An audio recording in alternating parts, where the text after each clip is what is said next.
Good day, folks. Mark Friessen, the Grizzly Patriot, coming at you here.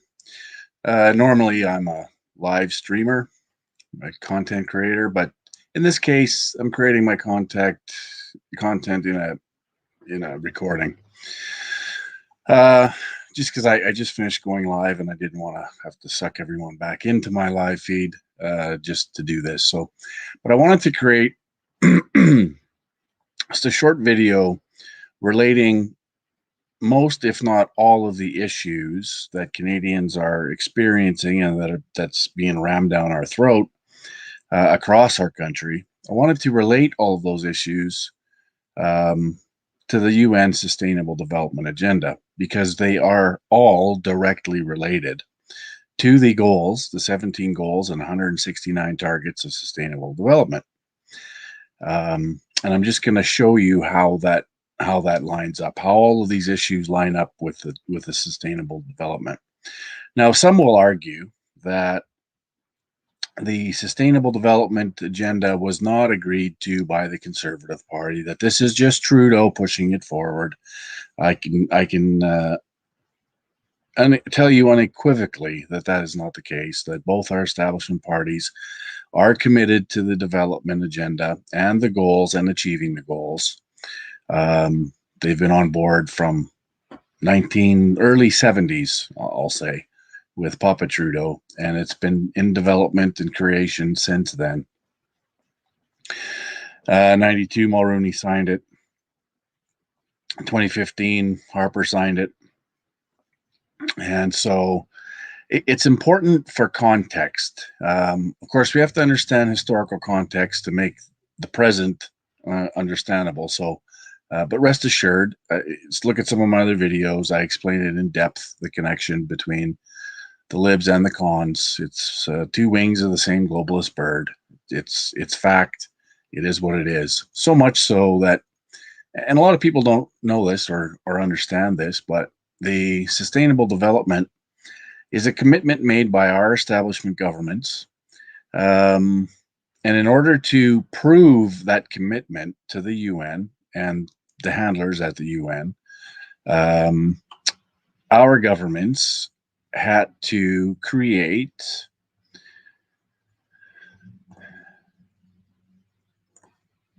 an act to actually show that they are committed.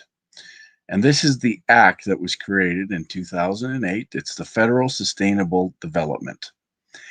And again, in 2008, Harper, of course, was in power at that time.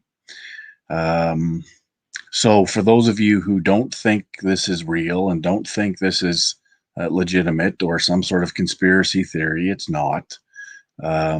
It's been in development for a long time, as I mentioned. It's been in our federal law since 2008. And this one's actually in effect till 2020-01-27. So, well, there's probably a new one, I guess, now because we're in 2020.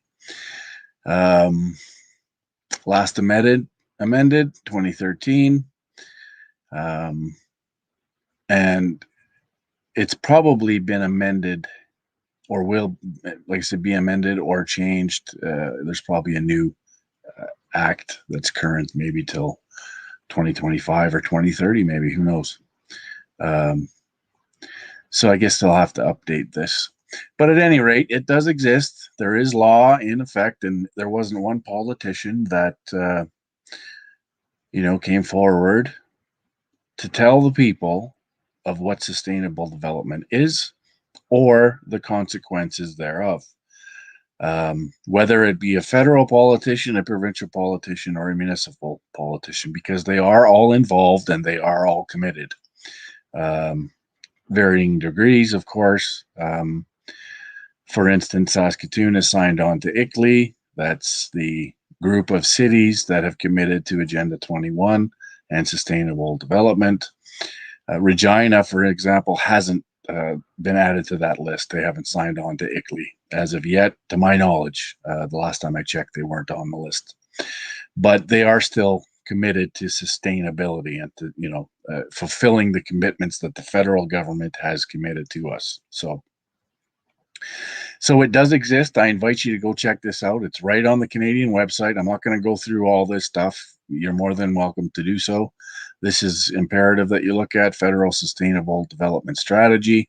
But I encourage everyone to go look at the Act. It's right there on the Justice Laws website, Canadian website. And that'll be there for you to research and study if you feel the need. But I just wanted to show you this to, anybody that suggests that it isn't a commitment committed to by our establishment parties, you're sadly mistaken. Anyways, so here is the list, and the first website that came up, I just grabbed it. I mean, it's everywhere. So this website happens to be companies helping meet the 17 UN Sustainable Development Goals. So of course, in this website, there's lots of companies. There's 8,000 NGOs that have committed and are part of promoting this thing. It's enormous, and it affects all aspects of our life. Corporations are involved.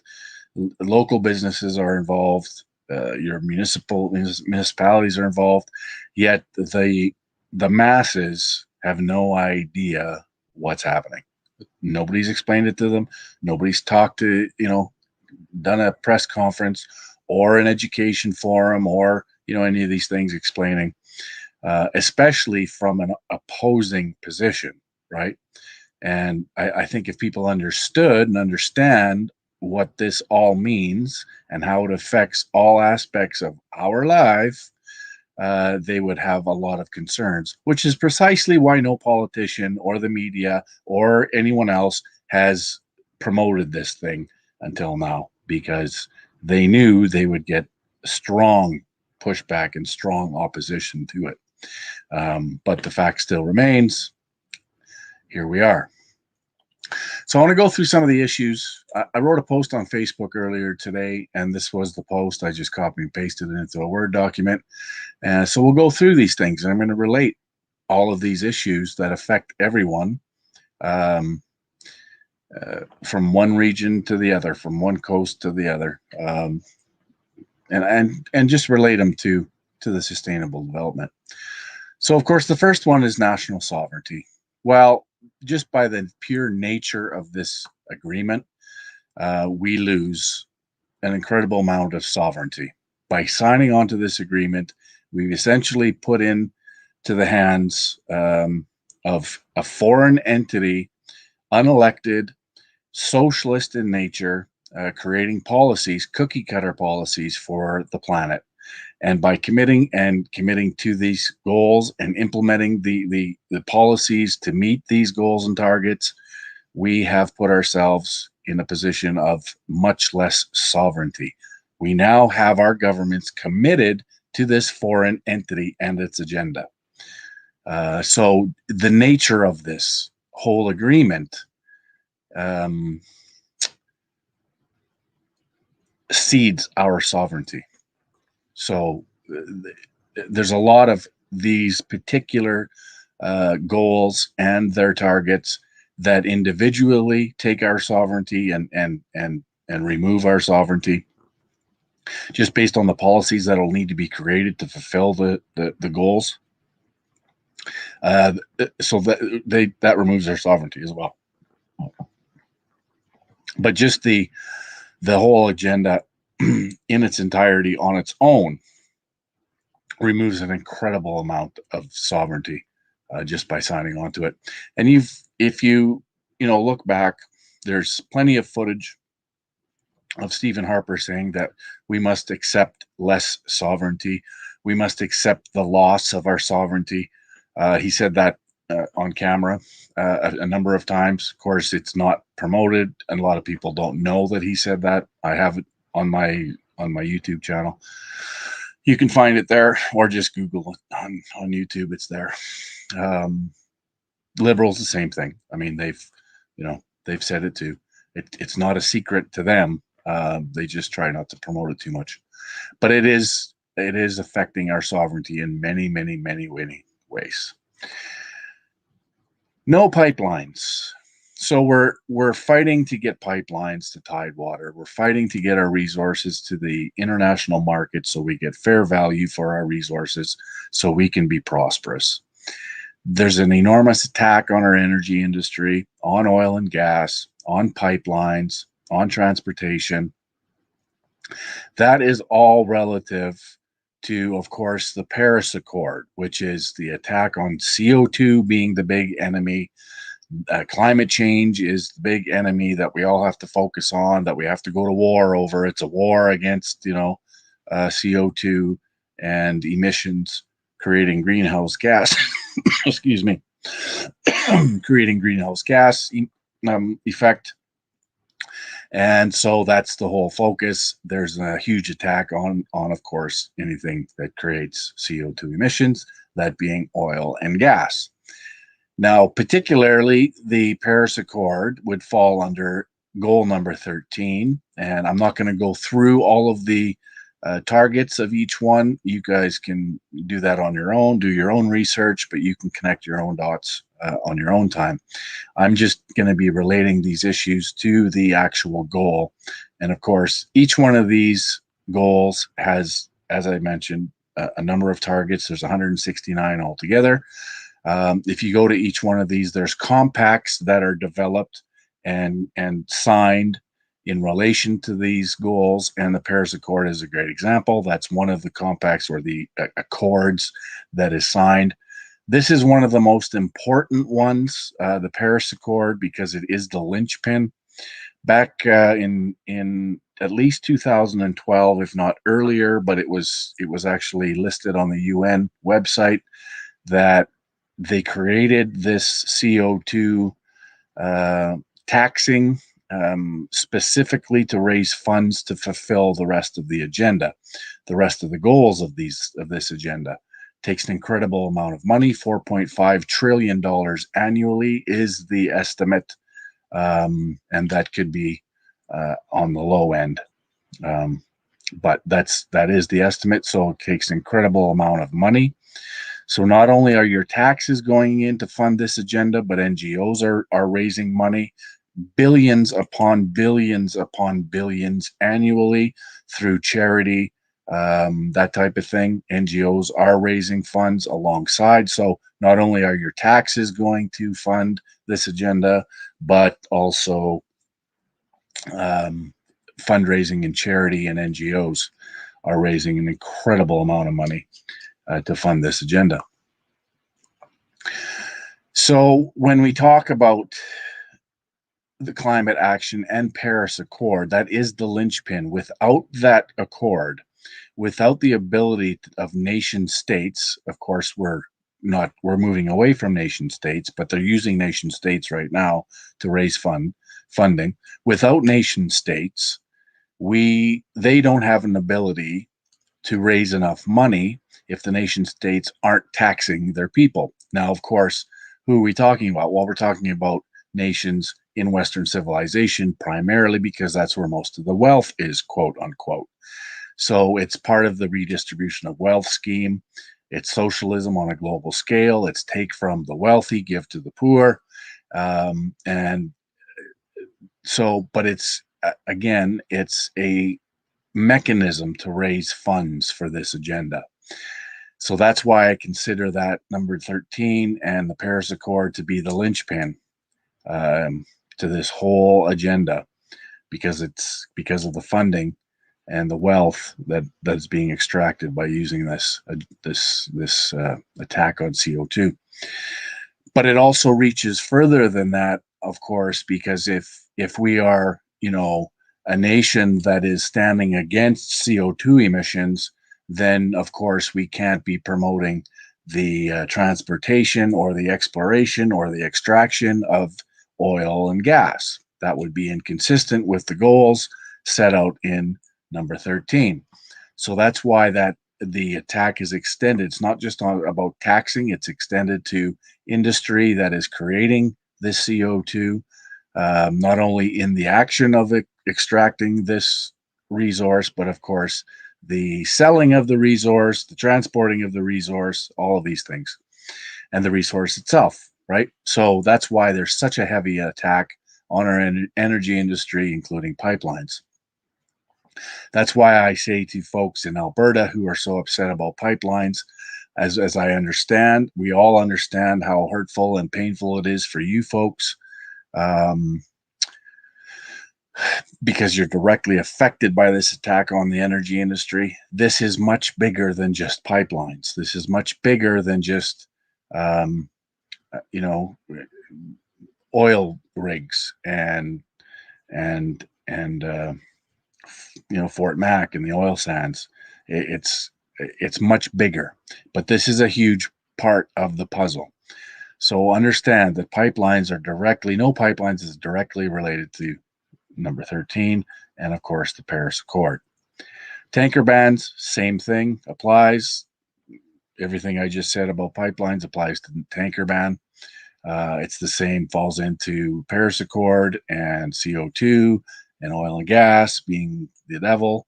So we have to limit tanker transportation, right? And of course, it's okay for others to use, those tanker lanes to bring in other goods and to ship coal. You know, the hypocrisy is unbelievable. But suffice it to say, the tanker ban C-48, of course, is related to sustainable development directly. Then, of course, in order to protest these pipelines and to create the facade that there is mass support for the banning of pipelines, you have to create protesters. You have to have people that are loud and doing protests, whether that means shutting down bridges, shutting down rail lines, shutting down highways, all of these protests that we're all familiar with. Well, most of these protesters are paid protesters funded by Soros and Rockefeller. Rockefeller, of course, being 100% related to the development of this agenda. Going back to the Club of Rome, 1968 is when they started conceptualizing this. Probably sooner, but at least as a collective, they started promoting and creating this. So, funny enough, the benefit, of course, to the Rockefeller Group is if we don't get our resources to Tidewater, we can continue to sending our resources south of the border at a discounted rate while they refine it in the States and sell it on the open market at a premium. So it's, killing two birds with one stone. That's why it's more than worth having Rockefeller and Soros, billionaires, fund protesters. So they're funding these protesters. They're funding these groups. They created a corporation called Wet'suwet'en, not the actual Indian band, but a fake band called the Wet'suwet'en. It's a corporation. It's an entity that was created so they could oppose pipelines. And that's who funds it. And that's why they're so well organized and orchestrated. It's an orchestrated attack, and it's orchestrated protest. It's not grassroots. It's not the actual natives that live in those areas. It's a fake entity. So anytime you see these protests, and the media, of course, they are complicit. They promote the idea. In fact, so much so there's a media compact that was created at the UN, where media organizations, the big multinationals, they've all signed on to that compact now, and they agree with the compact, and they're playing ball to make sure that the messaging comes out to the masses in the way that they wish it to. So it's not going to be coming out in a critical way, in an investigative way. It's going to come out as it has, and as you'll hear on a regular basis, sustainable development is good. Protesters are good, oil bad, pipelines bad. That's the whole narrative. So that's how pipeline protests are relative to sustainable development. And of course, foreign funding is involved in that. C-48, 69, of course, that's pipelines and tankers. And then you get into C-16, which is your compelled speech legislation, to do with free speech, and actually not only not being able to express your views the way you would like, but it's actually instructing people that they must be compelled to speak in a certain way and address people in a certain way when it comes to genders and transgenders, and which is, of course, also related to sustainable development. Now, this one it falls under probably a number of them, but gender equality is definitely one. Reducing inequalities is definitely one that can be related. Um,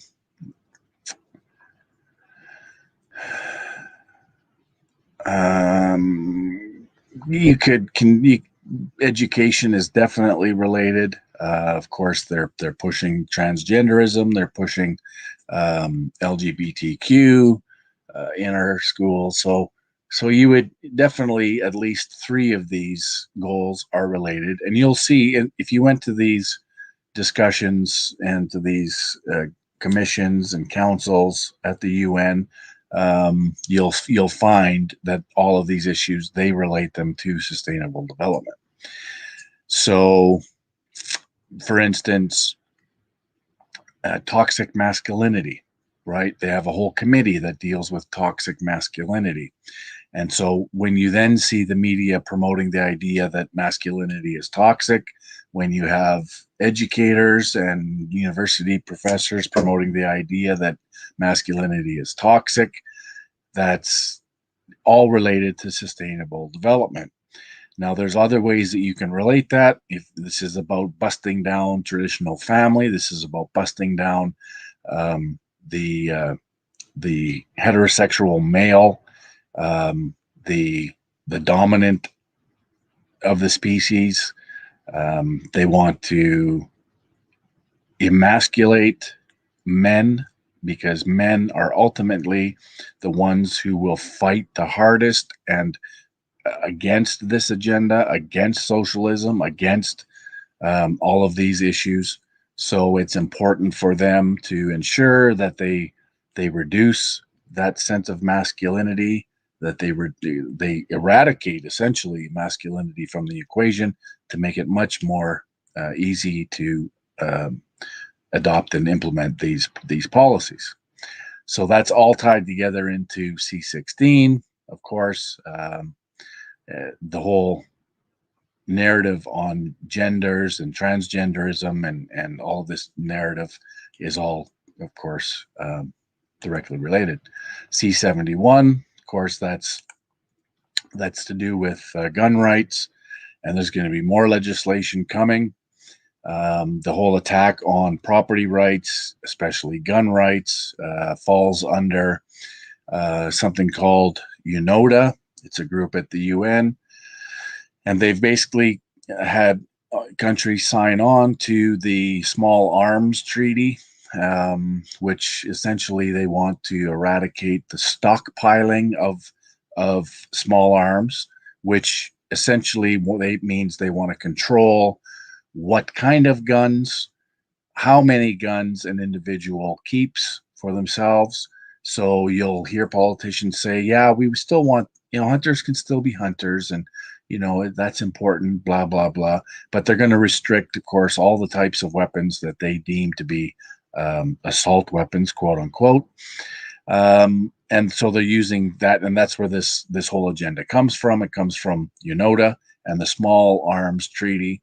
Again, go research that. I'm not going to go through each one of these particular, but this is related to, they will relate this to sustainable development goals, and they have. If you go look at the treaty, it says specifically in there that it's related to sustainable development. Now, it'll fall under goal number 16, peace and justice, strong institutions. So that's, if you looked at the targets there, they would line up with some of the language in the Small Arms Treaty. So this is how it's related. Goal number 17.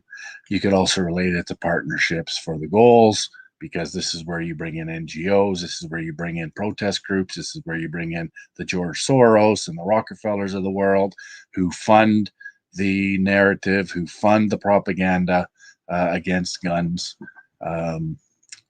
So, and of course, then if there's responsible consumption, you could probably make an argument that it's related to that as well. Obviously. Then we go on to M103. Again, that's sort of related to 16 when it comes to free speech. Now, again, it would be in falling under 16, peace and justice, strong institutions. Also, most likely relative to reduced inequalities, gender equality, you could make an argument.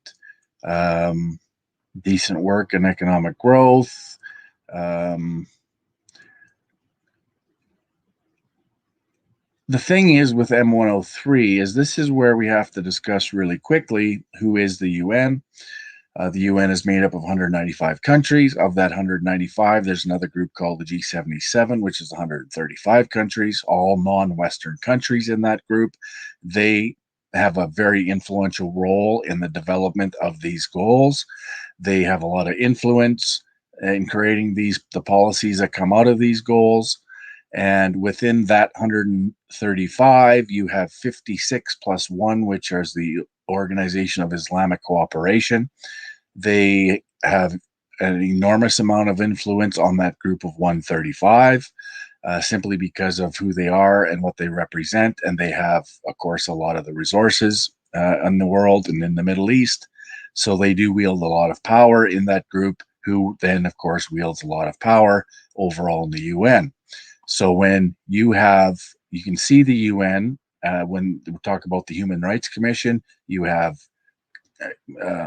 countries like Saudi Arabia heading up the Human Rights Commission. Now it's a country of Senegal that's heading up the Human Rights Commission.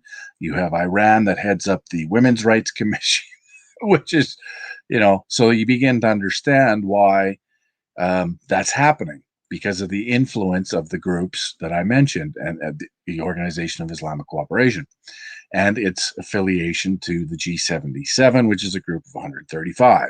So that group, 135, has enormous influence on the overall 195 countries that make up the UN.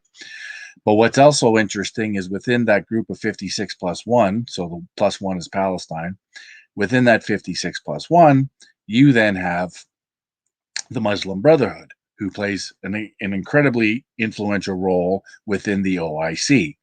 So you can make a very strong argument that the Muslim Brotherhood has an enormous amount of power and influence in this whole agenda.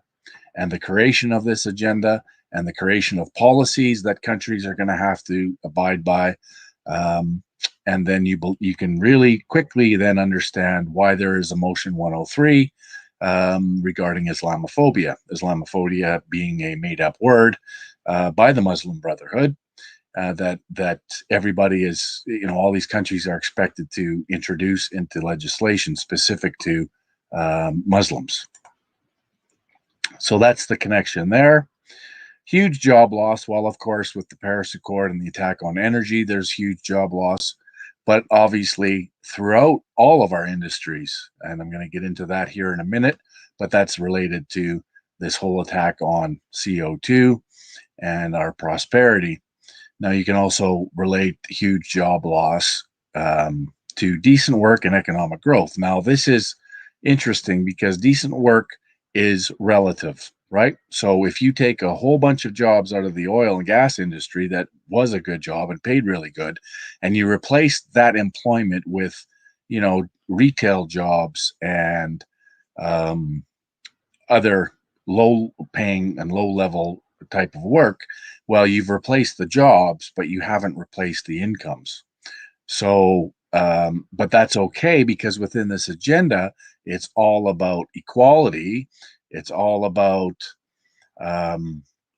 equality among and within countries. So they want all of the countries on the planet to be equal. And that means destroying Western civilization and all of the prosperity that we enjoy to make that the rest of the countries can be equal with us. Well, that means destruction of Western civilization, all to a lower level, so we're all on the same playing field. Incorporate immigration into that equation, and you get the reduction of wages, you get the reduction of good paying jobs tied into, all right, the attack on energy and the attack on mining and the attack on fishing and farming and ranching and manufacturing, and all of these jobs that traditionally played very well are being eliminated and replaced by what? Low paying, um, you know, terrible jobs, which is why a lot of our kids don't have a lot of hope, because they don't see a lot of opportunity. So that's how job loss is relative to this whole agenda. And I could spend a lot of time on how job loss is affected by this agenda, but I think you get the drift. Lower incomes, as I've mentioned, cost of living is rising, right? So because the West is expected to pay for this agenda, we have to pay more in taxes. But by also not on top of paying more taxes, all of the people that are providing consumer goods like food and gas and all of these things we depend on are also paying more. So the cost goes and gets transferred on to the consumer. So not only are we paying more in taxes, we're paying a carbon tax, but we're also paying more for all of the consumer goods we're purchasing, because they all cost more to make, to transport, to stock, to sell.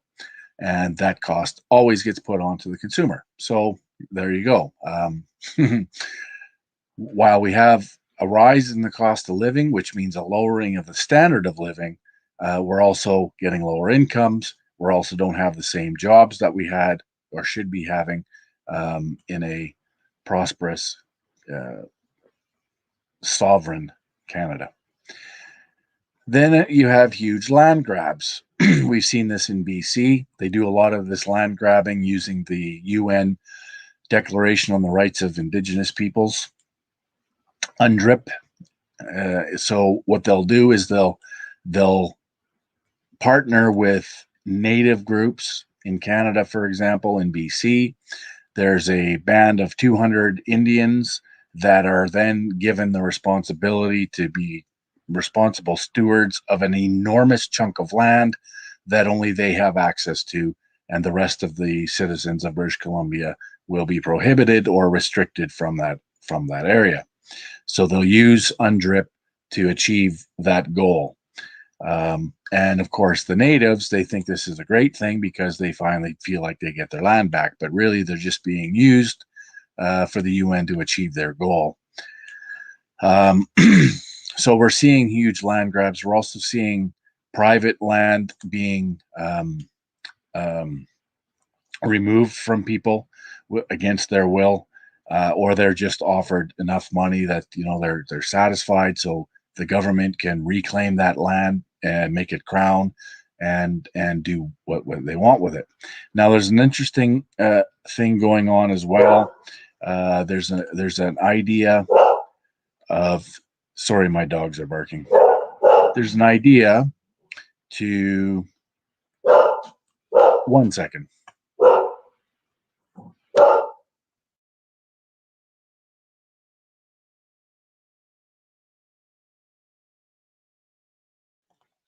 So there's an idea that the globe should be 50-50, meaning 50% of all land on Earth be returned to the wild and 50% be dedicated for human population.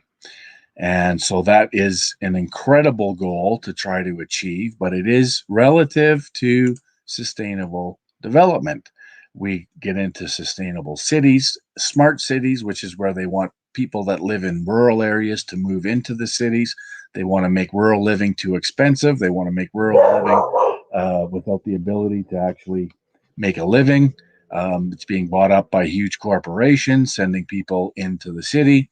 And then you have cities who have then agreed to ICLEI and smart cities and 5G, so they can control the communication and they can essentially pack them and stack them. So funnel in as many people into the cities, make it as dense as possible, building upwards instead of outwards. And in Saskatchewan, that's foreign to us because we have nothing but land here.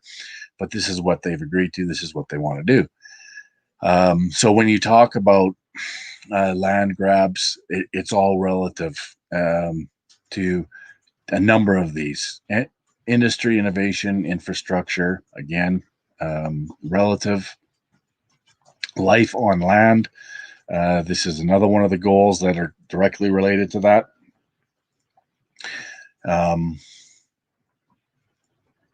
You could make an argument somehow that good health and well-being is related to that issue, but it is without a question directly related to sustainable development.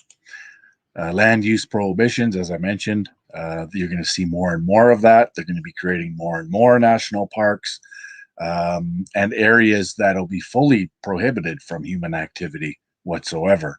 That's coming. There'll be more and more of that. And again, that's relative to a number of different goals of sustainable development. Carbon tax, carbon pricing. Of course, we're all upset about those things, and I've already spoken about that. That's relative to number 13 and the Paris Accord. But of course, that's just a mechanism to raise funds to fund the whole agenda. Loss of freedom of speech, again, we're relative to C16, but it is definitely impacted and related to sustainable development, because if there's too many people like myself and others who are opposed to this agenda and they start educating and rallying the communities and the people around them to the realities and the consequences of this agenda, they don't like that. They want that shut down. An example of an attack on free speech would be Don Cherry. Don Cherry represents toxic masculinity. Don Cherry represents old stock Canadian. Don Cherry represents tough, responsible, nationalist Canada. He's very much a patriot. He did not fit the bill. His language didn't fit the bill. And that particular discussion they were having was relative to immigration. And of course, they have to control that speech. In fact, the media company that he works for has committed to ensuring that their messaging is on board with the agenda. If you looked at the Migrant Compact, it said very clearly in the Migrant Compact that media will be trained in how to present this, that there should be no critique of this immigration and migration and refugees, to be very careful on how they present the information. Media companies are on board. So when you have someone with a high profile like Don Cherry speaking negatively about immigration or migrants or people coming in that don't understand the culture and don't wear a poppy, and he refers to them as you people, then that's a bad thing. That's why Sportsnet canned him. And so that's how it's freedom of speech is very much a huge part of them and how they're going to achieve their goals. They have to control the narrative. They have to have the media on board. They have to have people saying the right things in the public square, including our politicians. So when I tell you that every seat in Parliament in Ottawa is committed, they will not criticize development goals. They won't criticize the agenda. They won't criticize the Paris Accord. They're all on board.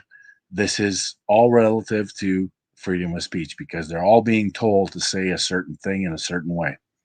Same as freedom of press. As I mentioned, there's a media compact, a global media compact where media companies have signed on and they agree to the narrative. They agree to protecting the narrative. They agree to not be critical of it, at least overtly.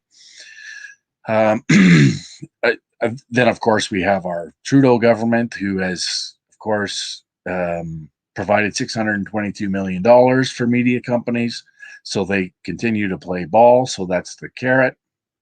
And then, of course, they have the stick after the carrot to make sure to keep them in line, which is the attack that we just saw the other day, where there won't be freedom of press, and they're actually considering licensing for these media companies. And they're not talking about the big ones because the big ones have already agreed. They've already signed on to this. They're talking about people like me, content creators, small independent news people. This is the people that they want and will be forced to license and register for to ensure, because if you don't follow, their rules, then they'll just revoke your license and report you to whatever social media outlet that you're on, and they'll remove you from there without having proper license and registration. That's how that's going to work. So that's it, again, it's all so we cannot criticize or strongly oppose the sustainable development goals and achieving those goals by 2030. Loss of parental rights. We're seeing this. And again, this will be relative to gender equality. It'll be relative to education. It'll be relative to reduced inequalities. It'll be relative to a number. Because as we see with the transgender movement and having little boys convert to being girls or having little girls convert to being boys and irrevocably changing their anatomy, at making these decisions at an age they shouldn't be making their decisions, and we have parents who want to protect their kids from the decisions those kids are going to make that will harm them for the rest of their life. As we are seeing in this case in BC, we have that father who just wants to protect his child from a terrible decision that'll affect his child for the rest of their life, and he's not allowed to do that. In fact, he's lost his freedom of speech. We have lost our freedom of press because we can't interview him. He's lost his freedom of speech or his freedom of expression because he can't express what's happened. So it's completely stomped on. And his parental rights have been completely stomped on, even though we believe and he believes strongly that he is righteous in wanting to protect his kid from transgenderism and the promotion of it. Again, as an adult, if you want to be and dress and act a certain way, if you want to go for some kind of surgery on your own accord, you're more than free to do so. I don't care what you do with your body. Most people don't. But this isn't about that. This is about our children. This is about protecting our children. As parents, we have that responsibility. We should have that right. Those rights are being dismantled as we speak. And again, it's all relative to the Sustainable Development Agenda. If you go to the UN and just type in UN Transgender Agenda, boom, you'll see it there. Type in LGBTQ UN, you'll see that. SOGI. SOGI is, of course, falls under education. This is where the indoctrination comes in. This is how it gets into our school system. This is how they indoctrinate our kids. This is how they confuse our kids. This is how they promote to our kids that it's fine to change yourself chemically and biologically, and you have that right over and above your parents' wishes. This is where this all comes from. LGBT, of course, they want to add the P and the promotion of pedophiles and pedophilia. Of course, we know how the UN has been very involved in pedophilia. There's UN pedophile rings. There's UN rape gangs. There's, all you have to do is search Google and it'll come up. But of course, that's also relative to gender equality, reduced inequalities, quality education, good health, well-being. So that's where all of this is relative to the Sustainable Development Agenda. Of course, the sexualization of children. We see, drag kids on CBC. We see transgender taking care of young children and doing speeches at schools and telling them it's all good. Dancing with kids, rolling on the floor with kids. You see gay pride parades with these people, and there's kids there and they're gyrating and they have these costumes, these sex costumes. Well, it's all sexualization of children. And it's all, the destruction of morals and our moral fabric. And this is all connected to the UN Sustainable Development Agenda.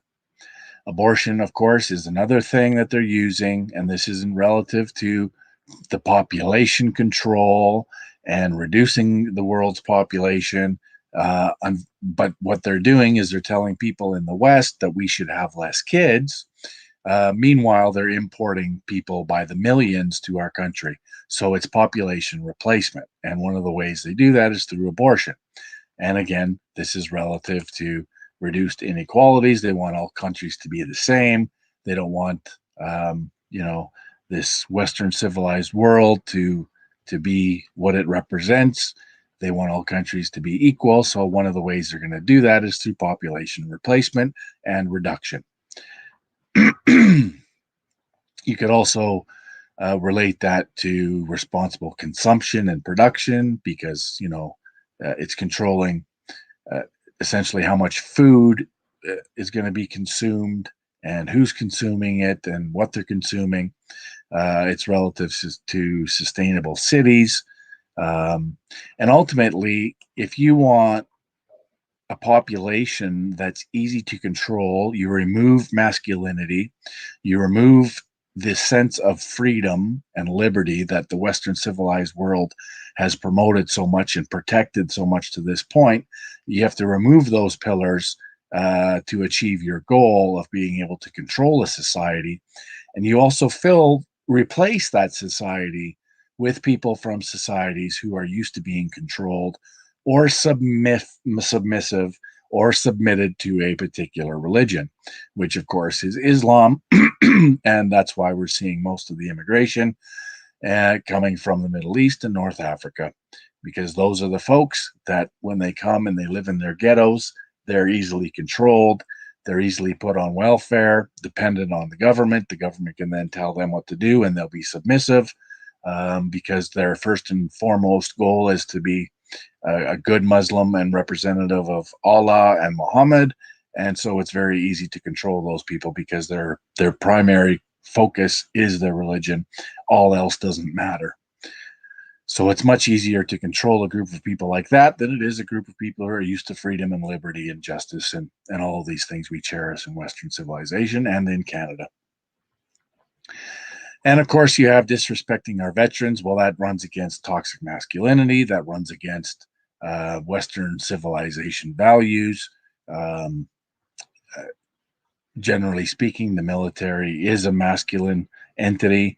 It's really where our warriors are, and that's not to say that women aren't warriors, but obviously there's far more men. It's generally speaking, a man's game to go fight in a war. Again, that doesn't exclude the few women that can do the same job as our regular soldiers, but let's just be honest, predominantly it's male orientated. So they don't want to treat our veterans with any more respect than they absolutely have to. Of course, there is when we look at sustainable development and its creation and who created it, of course, that represents colonialism. They're attacking the quote unquote colonialism, Western civilization.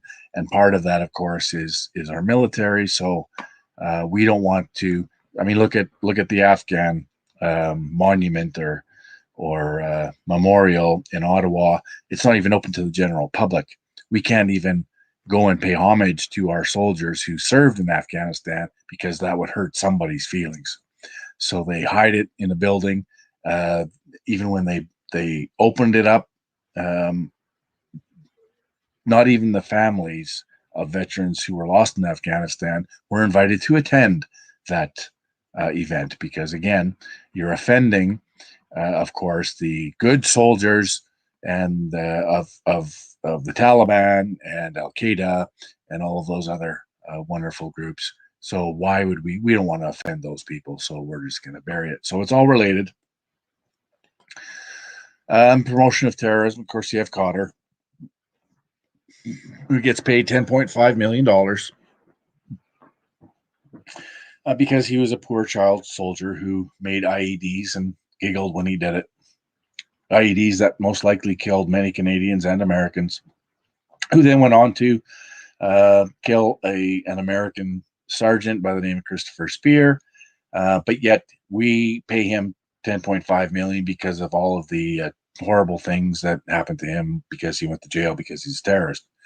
And then, of course, we bring him back to Canada, and now he's on a speaking tour, and he's celebrated as, this wonderful human being. Yay, fantastic. Meanwhile, they don't talk about his dad, who was good friends with Osama bin Laden. We don't talk about his family. We don't talk about Boyle. We don't talk about any of the things, the nefarious things that the Cotter family and Omar Cotter himself are involved in. No, we ignore all that, and we just, use him as an example of, yay, he was a child soldier and we've saved him. So again, relative to the overall agenda of destruction of Western civilization, and of course the denouncement of colonialism and all of that bad stuff that we have done in the past and in the history.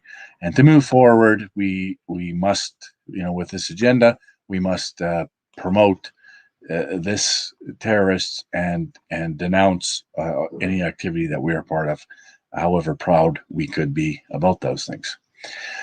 Lawfare, of course, if you go against any of these things, if you go against terrorists, or you go against abortion, or you go against transgenderism, or Islamism, or any of the number of issues that are related to sustainable development, they'll come at you with lawfare, which simply means the act of suing you is the punishment, because you have to defend yourself, and that costs a lot of money, and you'll be destroyed. So, of course, they hope everyone will just shut up.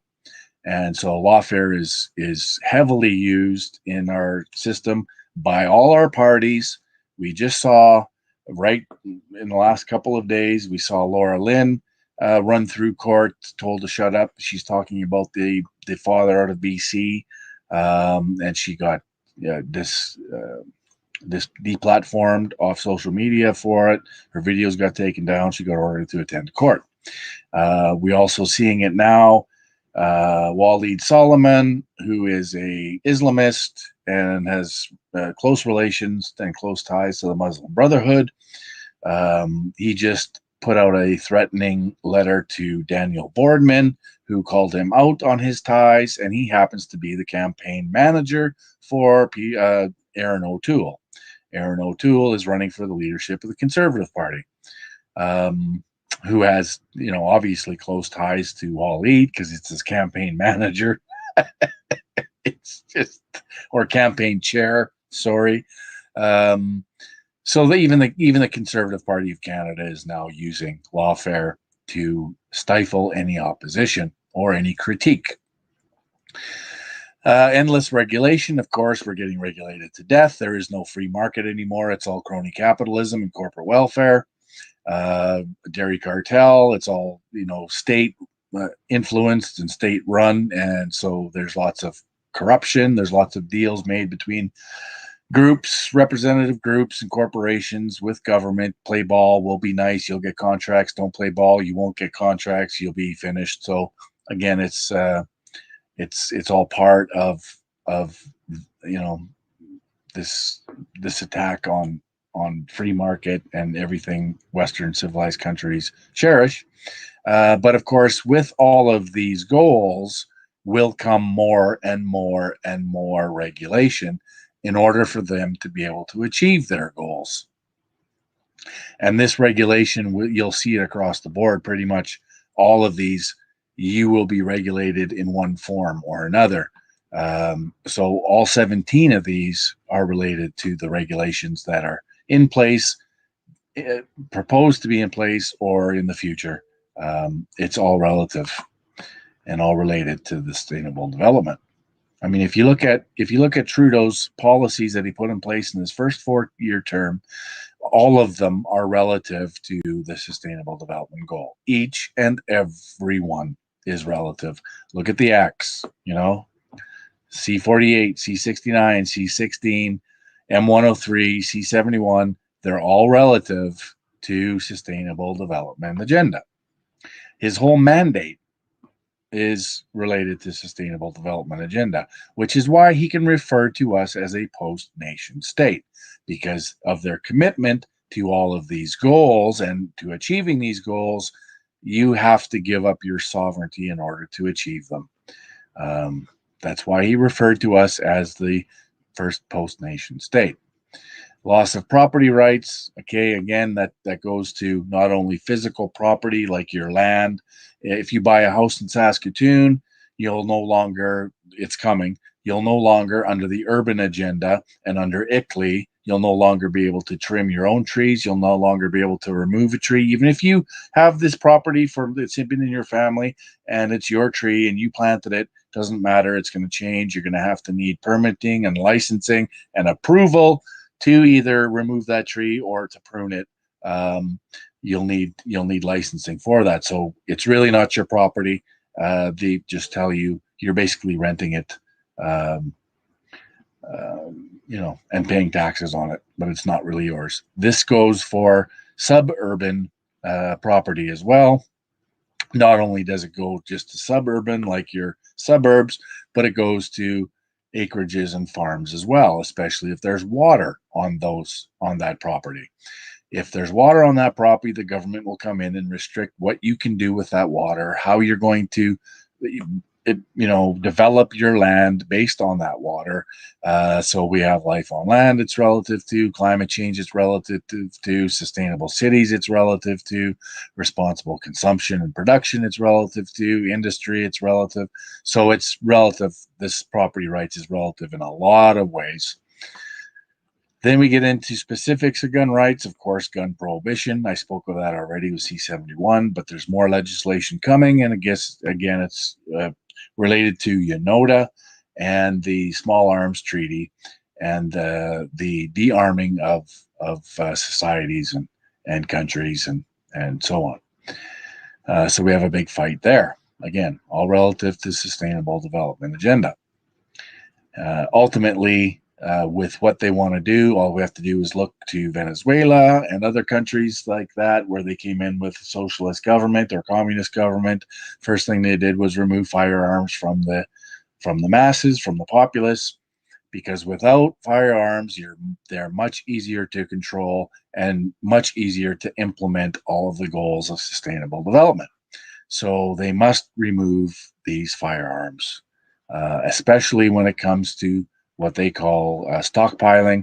And that just means, it'll be limited to how many guns you can have, because God forbid you have 3, you might be able to share it with somebody.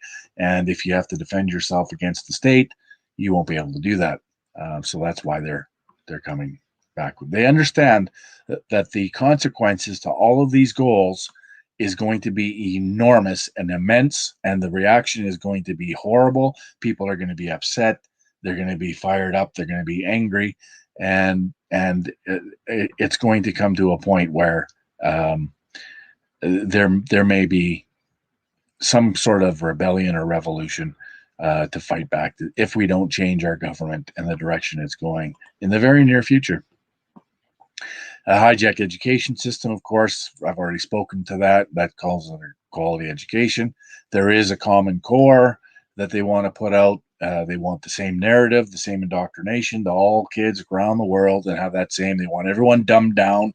They want everybody indoctrinated, so they're easy to manage. Instead of cherishing freedom and liberty, they're going to be promoting the idea of the state being in control of everything, and a nanny state, beta boys, and the emasculation of boys and men. It's all part and relative to sustainable development agenda, which of course is the same as indoctrination of our children. Then we see, of course, the rise of political Islam. We have Islamists that have infiltrated the Liberal Party. We've had Islamists that have infiltrated the Conservative Party. They are in every other establishment party with concerted and goals and effort to get into the political system and to have their people live in ghettos and enclaves so they can ensure that their people will get elected and get voted.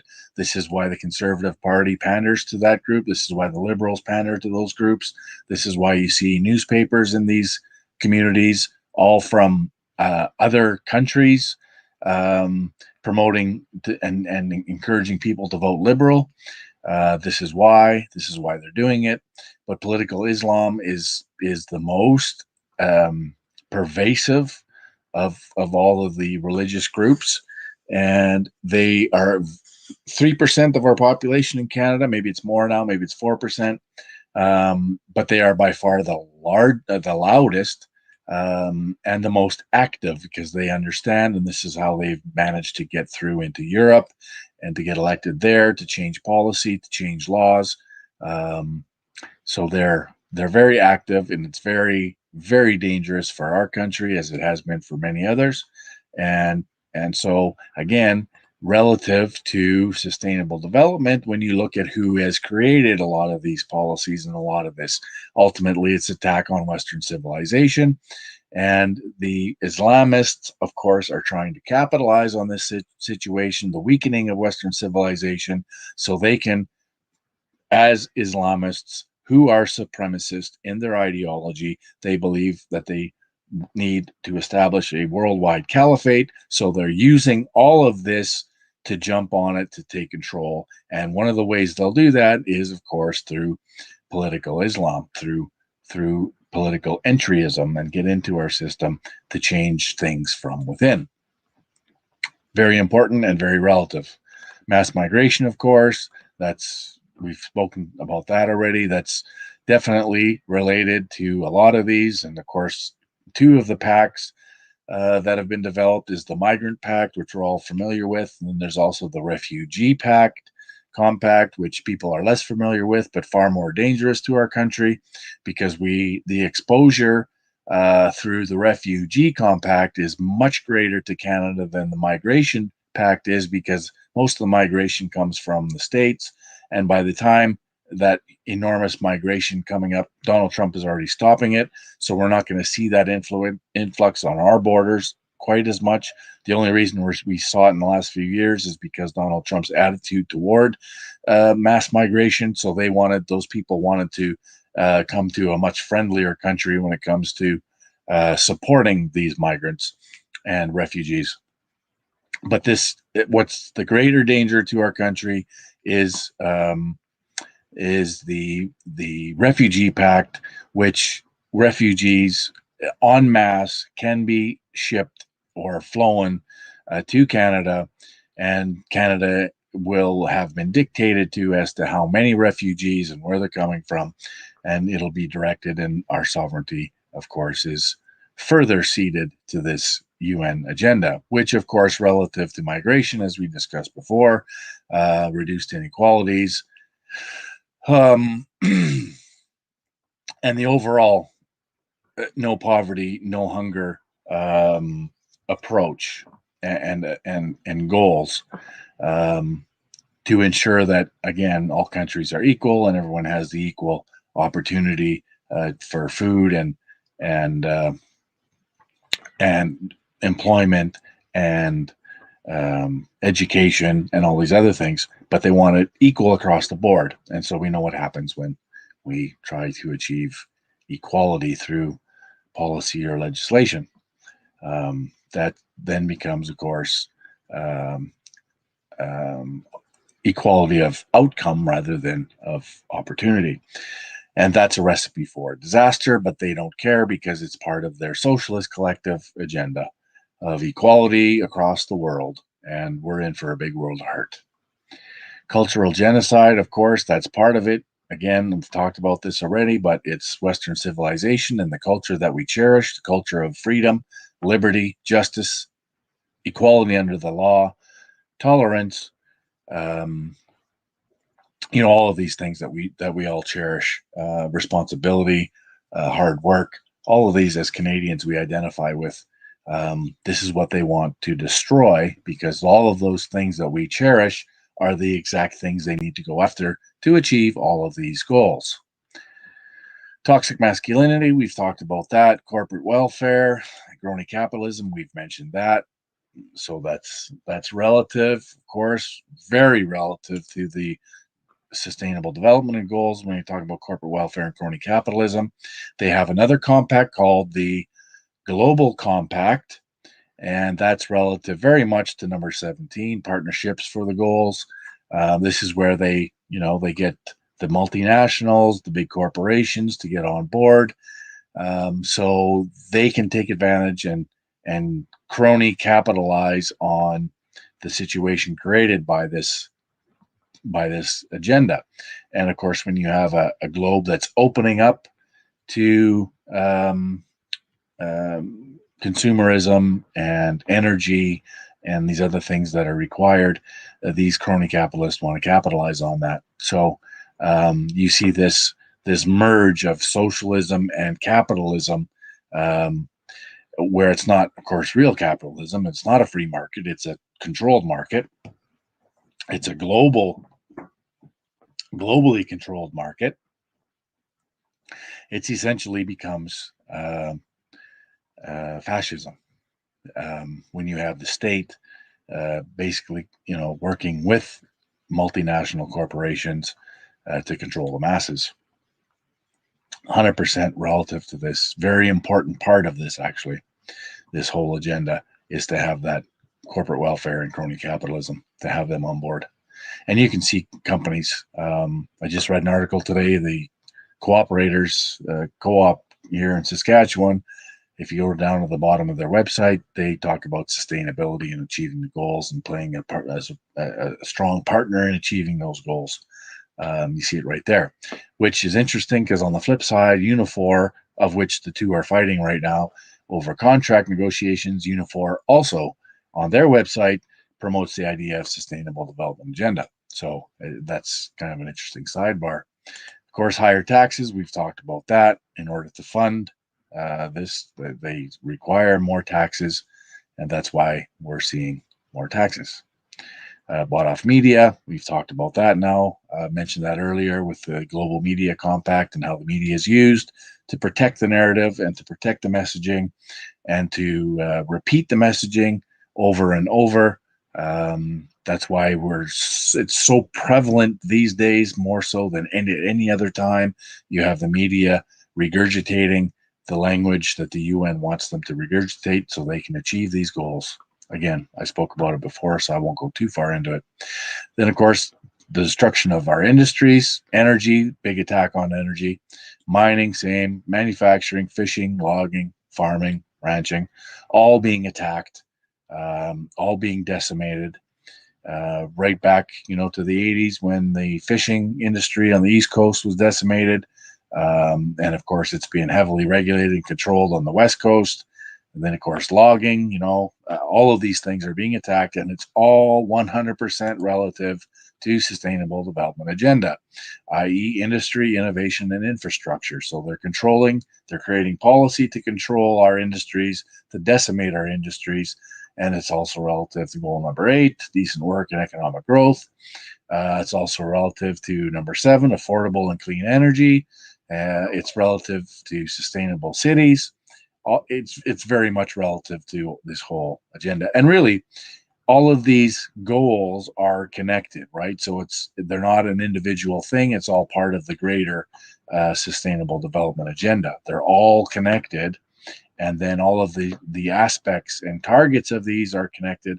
But these are the issues that are created by these goals, by trying to achieve these goals. This is why we're seeing destruction of these industries in our country.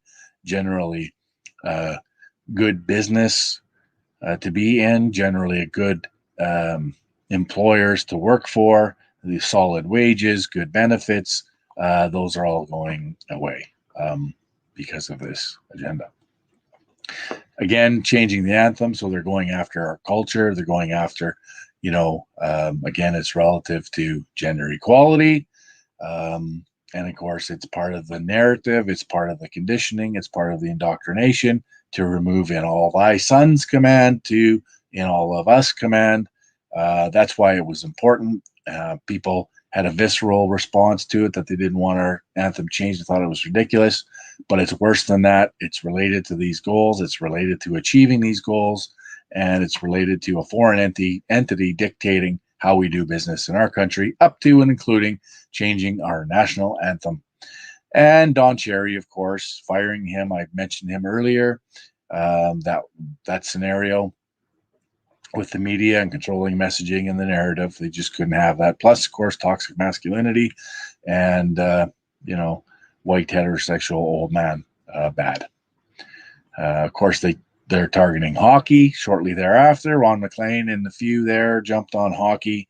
Then after a few more times, they jumped on hockey, and the culture of hockey is bad. You had the the View Canada with the social, whatever the socialists that show, basically putting out the narrative that most hockey players are white and white is bad. White hockey is even worse. It's terrible. So that's just another way to attack our culture, to attack everything that we cherish.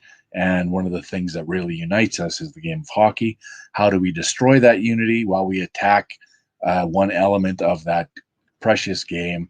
And that's the men who play it and the boys who play it. And of course, that's related to gender equality as well, because you see heavy promotion of female hockey. Even we just saw the All-Star game where they have to include now for the last couple of years the women hockey players, which is interesting because it's an NHL All-Star game.